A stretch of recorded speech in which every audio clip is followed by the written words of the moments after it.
Halo Bapak Ibu, teman-teman semua. Pernah nggak sih kepikiran, apa iya satu-satunya pilihan kalau udah tua nanti cuma panti jompo? Buat kita yang usianya udah masuk 60-85 tahun, membayangkan harus pindah ke panti jompo itu seringnya bikin hati nggak enak. Rasanya seperti kehilangan kendali penuh, kayak episode terakhir hidup kita udah ditulis, padahal kita belum siap buka lembaran baru. Tapi, dengar baik-baik. Panti jompo bukan lagi satu-satunya jawaban. Justru, makin banyak lansia di Indonesia yang memilih jalan baru. Cara-cara ini terbukti lebih aman, lebih happy, lebih menghargai diri kita, dan yang pasti lebih cocok sama gaya hidup yang kita mau. Nah, di video kali ini kita akan bongkar 7 ide kreatif yang jauh lebih asik daripada panti jompo. Ini adalah opsi-opsi keren yang menunjukkan bagaimana kita bisa menikmati masa tua dengan martabat, kebebasan, dan dukungan yang pas. Ini bukan cuma teori di buku loh. Ini adalah pilihan nyata yang sedang dijalani banyak orang. Siapa tahu, salah satunya cocok banget buat Anda atau orang terkasih di rumah. Tonton sampai habis ya, karena apa yang akan Anda dengar bisa jadi mengubah total pandangan Anda tentang masa depan dan memberi Anda kontrol diri yang jauh lebih besar dari yang pernah Anda duga. Beberapa idenya sederhana, beberapa cukup mengejutkan, tapi intinya cuma satu, membantu Anda hidup sesuai mau Anda, dengan aturan Anda sendiri. Oh ya, kalau belum subscribe, yuk subscribe sekarang dan nyalakan lonceng notifikasi biar nggak ketinggalan tips-tips praktis dan inspiratif dari kami. Anda pantas punya banyak pilihan, dan sebentar lagi Anda akan mendapatkannya. Pertama, tetap di rumah sendiri dengan bantuan perawat. Pilihan pertama yang paling powerful adalah tetap betah di rumah yang sudah Anda cintai. Tinggal di rumah sendiri, di kamar yang sudah kita kenal, dengan dukungan yang tepat. Banyak lansia memilih perawatan di rumah bukan karena sudah tidak sanggup hidup sendirian, tapi justru karena ingin hidup dengan nyaman. Konsepnya begini, bukan berarti Anda kehilangan kemandirian, tapi kemandirian Anda ditingkatkan dengan bantuan seperlunya agar hidup tetap lancar.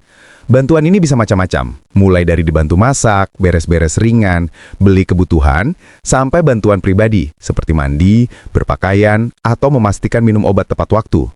Bagi sebagian besar lansia, bisa tidur di kasur sendiri, duduk di kursi kesayangan, dan menyiram tanaman sendiri itu sangat berharga.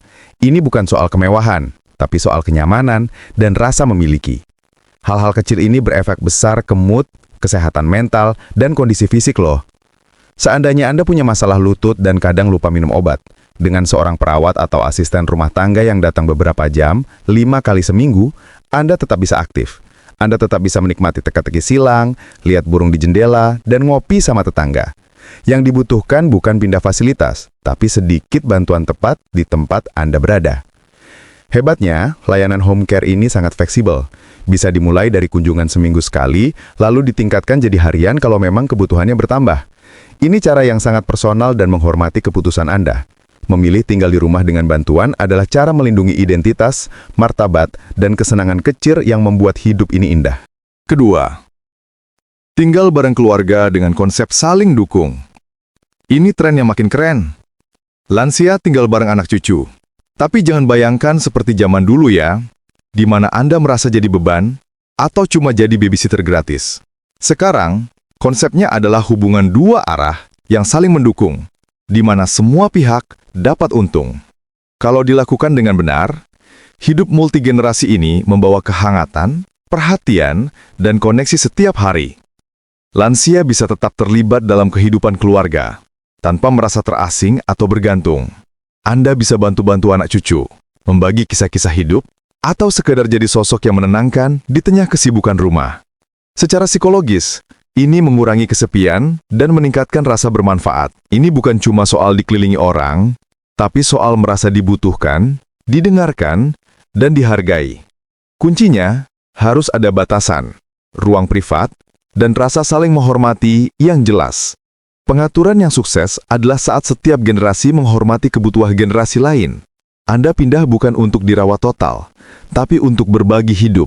Seandainya Anda baru saja ditinggal pasangan, lalu anak Anda mengajak tinggal di pavilion kecil di belakang rumahnya. Anda punya pintu masuk, dapur mini, dan jadwal Anda sendiri. Tapi, Anda bisa ikut makan malam kapanpun mau, nonton cucu main bola, dan berbagi hidup tanpa mengorbankan ketenangan Anda. Ini adalah perubahan besar. Secara keuangan juga bisa lebih ringan loh. Biaya dibagi bersama, dan kadang ada keuntungan pajak atau dukungan pemerintah juga. Di luar uang, ada rasa aman, karena tahu ada orang di dekat Anda kalau terjadi sesuatu. Kalau Anda masih enjoy nonton video ini, coba komentar nomor 2 di bawah ya. Dan jangan lupa subscribe ya. Kami semangat terus bikin konten kalau tahu Anda support kami. Lanjut. Ketiga, rumah pintar. Ubah hunian jadi super aman dan nyaman. Salah satu solusi paling memberdayakan yang dipilih orang adalah tinggal di rumah sendiri dengan sedikit perencanaan cerdas dan teknologi bijak. Ini bukan soal ngotot nggak mau pindah, tapi soal mengubah rumah Anda agar bekerja sama dengan Anda, bukan melawan Anda. Kita bisa pasang tangga lift untuk rumah bertingkat, lantai anti-slip, kamar mandi walk-in, pegangan dan lampu sensor gerak. Ini bukan tanda Anda menyerah, tapi tanda Anda merencanakan hidup agar tetap bisa bergerak aman dan mandiri. Menua di tempat sendiri berarti merencanakan perubahan agar Anda bisa terus menjalani hidup dengan persyaratan Anda. Lalu ada teknologi, asisten suara, kayak Google Assistant, sistem peringatan medis, bel pintu video, dan bahkan dispenser obat otomatis. Ini membantu Anda hidup sendirian dengan rasa aman dan tetap terhubung. Ini bukan lagi barang mahal, tapi alat untuk menjaga martabat. Secara psikologis, tinggal di rumah sendiri melindungi identitas Anda. Anda dikelilingi barang-barang Anda, aroma rumah Anda, dan sejarah hidup Anda. Anda tidur di kasur Anda. Kontinuitas semacam ini bisa sangat menenangkan. Seandainya Anda pernah jatuh di rumah, lalu memutuskan merenovasi, awalnya mungkin malu. Seperti itu adalah tanda sudah tua. Tapi setelah beberapa minggu, Anda justru merasa lebih bebas dari tahun-tahun sebelumnya. Bisa mandi tanpa takut, bergerak tanpa minta bantuan, dan menjalani hari tanpa merasa cemas. Bagi keluarga, mendukung pilihan ini adalah bentuk penghormatan yang indah. Pesannya, kami percaya padamu, kami percaya pada kekuatanmu, dan kami bantu kamu tinggal di tempat kamu merasa paling nyaman. Ini mungkin bukan jalan yang paling mudah, tapi seringkali yang paling bermakna. Keempat, hidup multigenerasi tapi jelas batasannya. Alternatif lain yang makin populer, terutama di Indonesia, yang menjunjung tinggi kekeluargaan adalah tinggal multigenerasi. Sekali lagi, ini bukan versi kuno di mana orang tua cuma jadi pembantu. Kata kuncinya adalah batasan jelas. Kalau diatur dengan baik, tinggal bersama keluarga justru bisa mempererat hubungan loh. Ada kebersamaan harian, tanggung jawab dibagi, dan dukungan emosional yang nggak didapat di tempat lain. Tapi, tanpa struktur yang jelas, bisa muncul rasa kesal, capek, dan kehilangan diri sendiri. Contoh suksesnya adalah yang dimulai dengan ngobrol terbuka. Apa harapan masing-masing? Siapa tanggung jawabnya apa? Ruang privat mana yang mutlak jadi milik lansia? Dan yang penting, waktu atau ruang mana yang nggak boleh diganggu. Anggap saja ini tinggal bersama atau co-living antar generasi, bukan sepenuhnya merawat. Lansia di rumah ini sering bantu-bantu pekerjaan ringan, memberikan nasihat ke cucu, atau sekedar menghadirkan ketenangan di tengah kesibukan. Mereka integral, bukan tersingkir. Seandainya Anda pindah tinggal bareng anak Anda setelah pensiun, Anda nggak jadi karakter latar belakang. Anak Anda membuatkan ruang privat yang terpisah, menghormati rutinitas pagi Anda, dan melibatkan Anda dalam keputusan keluarga. Bahkan, Anda didapuk jadi pendongeng resmi untuk cucu-cucu Anda. Anda merasa dibutuhkan, tapi nggak dieksploitasi. Didukung, tapi nggak dikekang. Secara psikologis, rumah multigenerasi bisa membuat lansia merasa terhubung dan punya tujuan. Tapi ingat, ini butuh rasa saling menghormati, kesabaran, dan kerendahan hati untuk mengakui kalau ada yang kurang pas dan perlu diubah. Ini bukan kembali ke cara lama, tapi menciptakan cara baru yang menggabungkan tradisi dengan pemahaman modern tentang batasan. Seandainya Anda masih merasa insight ini bermanfaat, silahkan komentar nomor 4 ya. Support Anda sangat berarti. Kelima, komunitas mandiri dengan dukungan fleksibel. Banyak orang mengira pilihannya cuma dua, sendirian di rumah atau di panti jompo. Padahal ada pilihan keren di tengahnya. Komunitas hidup mandiri yang menawarkan kebebasan dengan jaring pengaman, bukan babysitting. Komunitas ini dirancang untuk lansia yang masih sanggup mengurus diri sendiri, tapi ingin tinggal di lingkungan yang mengerti dan menghargai fase kehidupan mereka. Anda punya tempat tinggal sendiri, apartemen kecil atau rumah mungil, tapi dukungan tersedia kalau Anda minta, bukan karena setiap jam ada yang mengecek Anda. Makanan ada, tapi Anda boleh pilih mau ikut makan atau masak sendiri. Acara sosial ada, kalau Anda tertarik. Bantuan urusan atau medis ringan, tinggal telepon tanpa ada yang mengawasi terus-menerus. Daya tarik utamanya adalah komunitas. Kesepian adalah penyakit tersembunyi di usia tua. Berada di sekitar orang-orang yang menjalani fase hidup yang sama bisa menggantikan kesendirian dengan cerita, tawa, dan tujuan bersama. Komunitas-komunitas ini juga nggak harus seragam. Ada yang fokus ke wellness, kesehatan, ada yang ke seni, ada yang ke pembelajaran seumur hidup. Anda bisa memilih tempat yang benar-benar sesuai dengan jiwa Anda. Seandainya Anda takut pensiun karena anak-anak tinggal jauh dan rumah terasa sepi. Setelah pindah ke komunitas yang punya studio kerajinan, jalur jalan kaki, dan klub film, Anda merasa lebih hidup daripada usia 40-an. Anda masih belanja dan masak, tapi itu dilakukan setelah jalan pagi bareng teman dan ngopi bareng. Komunitas ini populer karena memberi lansia kebebasan, martabat, dan koneksi. Ini bukan menyerahkan kendali. Ini adalah memperluas kendali dengan jaring pengaman di bawahnya. Lansia kini tidak lagi bertanya, kemana saya harus pergi kalau nggak bisa sendiri? Tapi, kemana saya harus pergi untuk menjalani hidup terbaik di usia ini? Keenam, lebih jauh dengan teknologi rumah pintar. Ada keistimewaan luar biasa dalam tinggal di rumah sendiri saat menua. Dinding menyimpan kenangan, taman masih ada bunga yang ditanam orang terkasih. Tapi dulu, tinggal di rumah sendiri sering disertai resiko. Jatuh, lupa obat, atau takut kalau terjadi apa-apa dan tidak ada yang tahu. Tapi sekarang tidak lagi. Dengan teknologi rumah pintar modern, tinggal di rumah bukan lagi untung-untungan. Ini menjadi salah satu cara paling aman dan paling memberdayakan. Dan ini bukan hanya untuk orang kaya. Alat-alat baru ini dirancang mudah, terjangkau, dan sangat powerful secara diam-diam. Bayangkan sensor deteksi jatuh yang bukan lagi kalung tombol besar. Sistem baru bisa dipasang di dinding atau langit-langit, mendeteksi gerakan dan otomatis memberi peringatan ke keluarga atau layanan darurat kalau Anda terjatuh. Nggak perlu pencet tombol. Lalu ada pengingat obat yang bisa bersuara pelan atau bahkan mengeluarkan pil tepat waktu.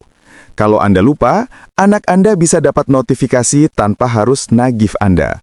Lampu pintar yang otomatis menyala kalau Anda ke kamar mandi malam hari, mengurangi resiko jatuh, dan bahkan kulkas yang mengingatkan kalau ada makanan yang mau basi. Ini bukan menggantikan kemandirian Anda, tapi memperkuatnya. Seandainya Anda hidup sendiri, anak Anda sempat khawatir. Setelah dipasang Smart Hub, sensor gerak, dan jam tangan pintar kesehatan, seluruh keluarga jadi tenang. Anda nggak merasa diawasi. Anda merasa dihormati. Intinya di situ, Anda tidak kehilangan privasi, tapi mendapatkan kembali kebebasan. Anda tidak hanya mengurus diri sendiri, tapi hidup dengan penuh percaya diri. Itulah kekuatan alat modern untuk membuat Anda tetap berada di rumah kesayangan tanpa mengorbankan keamanan. Jika Anda masih menonton video ini dan merasa ini bermanfaat, yuk komentar nomor 6. Terima kasih atas support Anda. Ketujuh, komunitas hidup lintas generasi. Ada revolusi sunyi tentang bagaimana lansia memilih hidup, dan ini bukan soal isolasi, ini soal koneksi. Semakin banyak lansia pindah ke komunitas lintas generasi, di mana orang dari berbagai usia hidup berdekatan. Mereka tinggal di lingkungan yang memang dibangun untuk kehidupan nyata, pertukaran nyata, dan rasa memiliki yang nyata. Komunitas ini dirancang untuk menyatukan semua orang lewat ruang bersama, makan bareng, dan kegiatan bareng. Bayangkan, tetangga Anda bisa jadi seorang guru muda, seorang ibu tunggal, atau mahasiswa. Orang yang bisa bantu bawakan belanjaan, berbagi makanan, atau sekedar duduk dan ngobrol. Sebagai gantinya, kisah hidup, kebijaksanaan, dan kehadiran Anda membawa ketenangan dan sesuatu yang tak tergantikan bagi mereka. Ini adalah manfaat timbal balik. Seandainya Anda pindah ke komunitas seperti ini, Anda mengajar puisi kecil setiap minggunya, lalu para anak muda membantu Anda dengan masalah teknologi, ganti lampu, dan update musik. Anda merasa hidup kembali. Struktur lingkungan ini sering mencakup kebun komunitas, pusat kegiatan, dan jalur jalan kaki. Hal-hal yang secara alami mengundang interaksi. Penelitian menunjukkan, lansia di lingkungan ini menunjukkan penurunan kognitif yang lebih lambat dan tingkat kesepian yang jauh lebih rendah. Dan kaum muda juga menjadi lebih empati dan lebih membumi. Pilihan ini bukan menjauhi dunia, ini adalah kembali ke dunia dengan penuh tujuan. Jadi kalau Anda merasa masih punya banyak hal untuk diberikan, tipe komunitas ini mungkin jawabannya. Karena koneksi bukan cuma pelengkap di usia tua, itu adalah bentuk obat. Dan terkadang, resep terbaik itu ada di suara tawa di meja makan bersama. Menjadi tua tidak sama dengan menyerahkan kemandirian atau martabat Anda. Bagi kita, bayangan berakhir di panti jompo sering membawa ketakutan tersembunyi. Keheningan, rutinitas, dan perasaan disimpan, alih-alih dilihat. Tapi apa yang kita bahas hari ini membuktikan ada jalan lain. Cara-cara yang menghormati semangat, pilihan, dan kisah hidup Anda. Baik itu memilih co-housing dengan teman, tinggal dekat anak dengan syarat Anda sendiri, mencari kenyamanan di komunitas lansia, menyewa home care, bergabung di komunitas lintas generasi, atau sekedar membuat rumah Anda jadi smart home. Tidak ada satu jawaban yang cocok untuk semua. Tapi ada satu kesamaan, keinginan untuk tetap menjadi diri sendiri, terhubung, dan memegang kendali. Anda sudah menjalani hidup yang panjang, jangan menyerahkan kendali tanpa berpikir matang. Jadi tanyakan pada diri Anda, solusi mana yang paling menarik perhatian Anda? Mana yang membuat Anda merasa lebih tenang hanya dengan memikirkannya? Karena tujuan kita bukan cuma memperpanjang usia, tapi memastikan tahun-tahun itu masih terasa milik Anda. Terima kasih sudah menonton, kami senang mendengar dari Anda. Silahkan tinggalkan komentar di bawah, bagikan satu hal yang Anda pelajari hari ini dan bagaimana Anda akan menerapkannya. Komentar Anda sangat berharga dan memotivasi kami. Kalau Anda suka video ini dan merasa terbantu, like, subscribe, dan share. Sampai jumpa di video berikutnya.